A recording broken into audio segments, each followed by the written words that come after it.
Yeah, I think so. Hey, great. My name is Marco Ruiz. I'm going to be your next speaker today.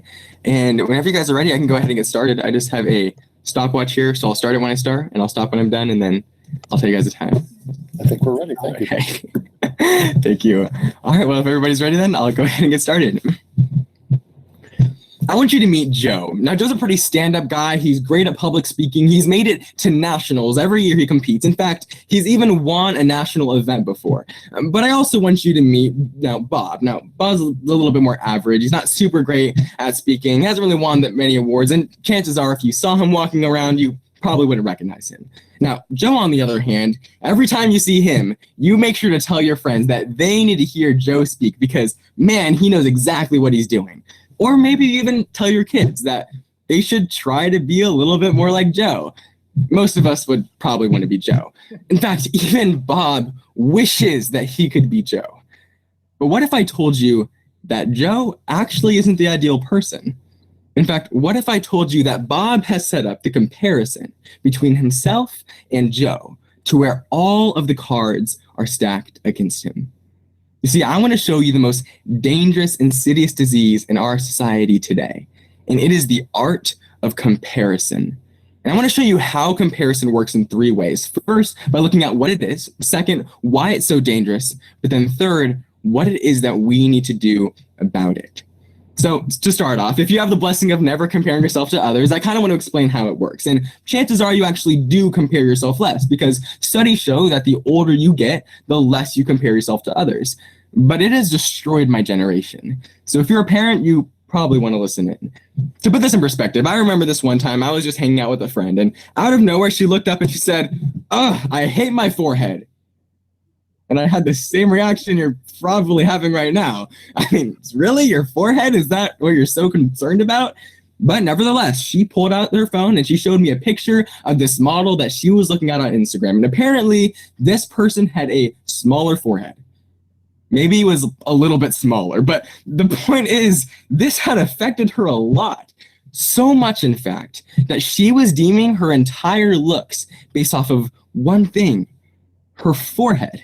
As funny and small as that might sound, it actually makes a lot of sense, especially when we dive into how comparison works. You see, Jordan Peterson kind of puts it this way in his book, 12 Rules for Life, when he describes the way that we compare ourselves to others. And he puts it like this. The first thing that we do is we choose one area of comparison. So maybe it's your talents, your success, your popularity, whatever you're good at, that's our one area. And the second thing that we do is we compare ourselves to somebody who's obviously better than us within that one area of comparison. So maybe somebody's more talented, better looking, or has more success than we do.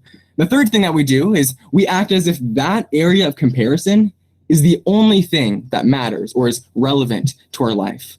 And then finally, we look at that huge gap between us and that truly stupendous person, and we have no choice but to feel terrible about ourselves. But this isn't anything new. I mean, did you ever think about the fact that the very first sin of the universe started with comparison? I mean, think about it. Eve didn't even care about the fruit until she learned that it would make her more like God. And then suddenly she forgot everything she had in the garden and she lost it all. Just like my generation is losing it. We kind of see why it's so dangerous, especially when Jordan Peterson describes in my second point in his book, 12 Rules for Life, that no matter how you compare your accomplishments or no matter how good you are at something, there's always somebody out there who makes you look like a fool. And he isn't saying this just so we can feel bad about ourselves. It actually makes a lot of sense. In fact, sure, you might think you're a good cook, but you're not the great chef Gordon Ramsay. Or perhaps you think you're pretty good at sports, but think about all the people that are playing professionally and they're way better than you. Or maybe you think that you have a great job title, but what about the so many amount of people that are making way more than you are right now?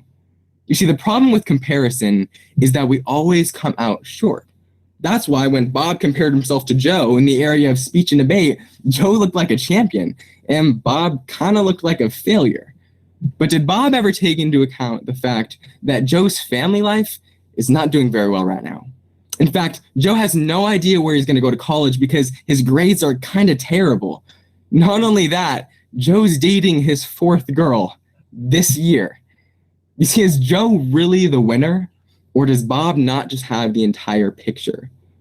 You see, something I learned that was really interesting is that people who grow up in small towns are statistically overrepresented among the most talented, most successful, most famous people. And the reason was that if you grow up in a small town, you have less people to compare yourself to. In fact, the study found that if you were to grow up in maybe like Chicago or New York, chances are, sure, you're probably good at something, but there's probably 10 or 15 other people that are just as good, if not better, than you are. Not only that, an article published by Psychology Today found that there was a higher suicide rate at more competitive colleges. Mental health experts were finding that great kids who came from loving families, they were great at what they did, they were talented, they were popular, they had a great amount of friends. They were taking their lives at unprecedented numbers, all to what they attributed to comparison.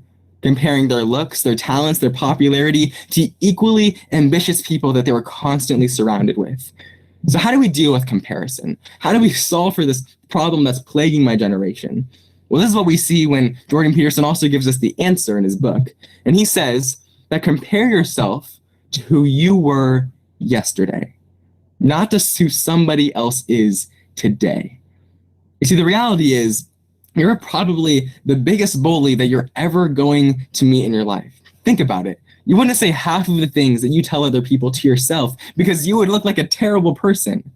See, in reality, maybe we need to learn to be more patient with ourselves and be nicer to ourselves, figure out what it is that we're good at and coach ourselves, reward ourselves when we're doing that thing right. But above all else, compare ourselves not to somebody who's obviously better than us today, but to who we were yesterday. I remember my dad told me a really interesting story about this guy that he met at a hotel pool. And this guy was 94 years old. He had a crazy life story. Apparently, he grew up in a small town, and every day, him and his family had a big family. They would go out, they just work, come home, and they'd put their money in a jar. Everybody contributed. And he said that when he was drafted into a war, after the war was over, they dropped him off in a small town in the middle of nowhere in Kansas. And he literally said that he just went out looking for a job. He went and he became a farmhand at this farm and ended up working there for 10 years. Married the farmer's daughter, and lived a very simple, content, happy life right there in Kansas. But what he told my dad was most interesting. He said that the biggest problem he saw with my generation is that we know too much, that we have too much to compare ourselves to. And he's not wrong. In a day of constant mass social media, we're always surrounding ourselves with other people's highlight reels. Let me put it this way. Have you ever seen a trailer for a movie and the trailer was really exciting, it was hilarious, it was adventurous, and then you went to watch the movie and the movie was kind of terrible and you realized that all the best parts in the movie were in the trailer? That's pretty much how everybody's life is. We're constantly looking at a trailer of people's lives that shows the best looking parts, the most talented parts, the most successful parts, all the parts that they want us to see. But maybe if we looked behind that, the reality would be much different. You see, that's the problem with comparison. We never know all the factors. We never have the entire picture. So we always come up short. See, growing up, I have two older brothers, and I always wanted to be like them. I loved what they did. They were good at sports, so I always tried to do it. I was never as good as they were, but they also did speech and debate, and I never did as well as they did in speech and debate. But I remember this one time when my mom announced to me I was 13, and she said I was going to get a pair of hand-me-down jeans. Contrary to popular belief, I was so excited about these jeans. I couldn't wait to try them on. I thought they looked so cool on my brothers. I thought they were amazing. I could not wait. So I went to put on these jeans, and they weren't fitting. Now, for some perspective, my older brothers were always taller and thinner, and I was always a little bit shorter and stockier. And I was trying to put on these jeans, and they weren't even going over my legs. And I remember in that moment, I felt terrible about myself. I felt like I must be doing something wrong. There must be something wrong with me. But my parents told me something that changed my perspective forever.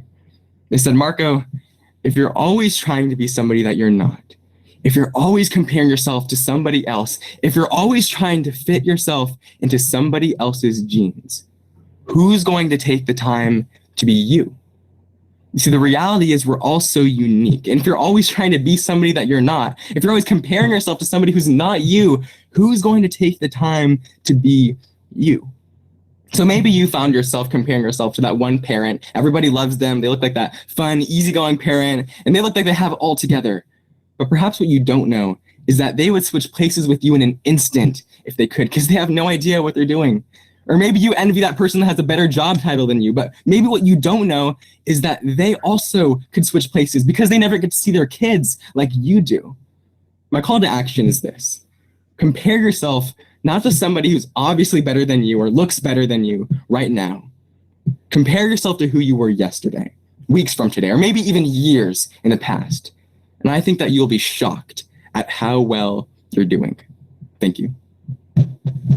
Thank you guys so much for judging. I really appreciate it. Thank you. My time was 10:03. 10:03. Thank you.